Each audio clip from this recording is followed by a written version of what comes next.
Daily Manna from the Torah by Dr. Ketriel Blad. Shalom, dear friends. We are now at the third aliyah of Parashat Bereshit, in the beginning of.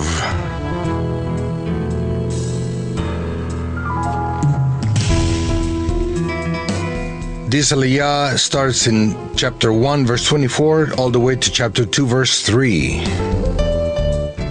And today we'll be reading chapter 2, verse 3.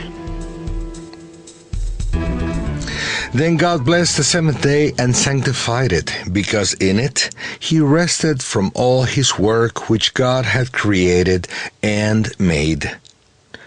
Do all the days of the week share the same importance? After having established the task of the lights in the firmament and having created the human being in the own image and likeness of the Almighty, the Creator introduces a specific period of time in this world that He separates in a very special way.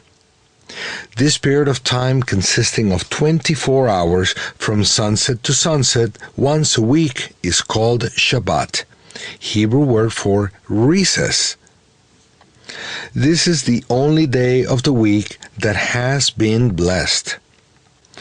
When the Eternal made a separation between light and darkness, chapter 1, verse 4 and verse 18, between waters and waters, chapter 1, 6 and 7, and between day and night, chapter 1, verse 14, he used the Hebrew word badal, which means to divide, to separate, to set apart, to differentiate, to exclude. But when he separates the seventh day from the rest of the days of the week, he uses a different word, kadash, which means to set apart for a divine use or purpose, to dedicate, to bestow, to sanctify, to consecrate. While the word badal is used for all the other areas of the creation, the word kadash is focused on the Eternal. When something is set apart using the word kadash, it means that this something is dedicated to the Eternal to be of His sole possession and over which He has all rights. When something has been dedicated to the Eternal, it cannot be used by anyone else or for anything else than the divine service.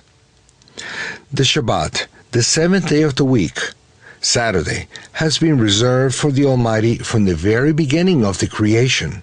It is His day that He has reserved all the rights to do what He pleases with it. This is the reason why mankind has the obligation of honoring that day in a special manner. Thus, this day becomes a temple in time during which man can worship the Eternal by seizing His intervention in creation, just as He did, and relate to Him in a very special way and receive from His glory. I cannot find anything in the scriptures that says that Shabbat has been taken from mankind and given exclusively to the people of Israel. Our great rabbi said, "The Sabbath was made for man, and not man for the Sabbath." Mark 2, verse 27. Shabbat was made for Adam, the human being, and his descendants. The Eternal separated the Shabbat and held His hand from creating. In this way, He taught Adam, the human being, how to sanctify the Shabbat by not intervening in the creation during that day. Adam was created in the image and likeness of the Eternal. That's why he did as his heavenly Father and rested on the seventh day, dedicating it for the glory and sole possession of the Eternal. Get ready to stop your weekly activities during 25 hours before the sunset the next sixth day of the week, Friday night. Cook all the food you will need for the Shabbat before sunset. Buy everything you need before sunset so you can enjoy all the goodness that comes from the Eternal. Turn off anything that is not essential for living and make a real break. Begin a time of relationship with the Eternal through prayer, worship, and good meals, study of the Torah, and rest at the congregation and at home. Then you will experience some of the purpose of this day that was introduced the day after the creation of man. Only the one who steps in the Shabbat to sanctify it will be able to understand and experience the great blessing that the Eternal has given precisely on that special day. The one who learns to remember and to keep the Shabbat will experience spiritual growth and will have a good foundation to become the man he was destined to be.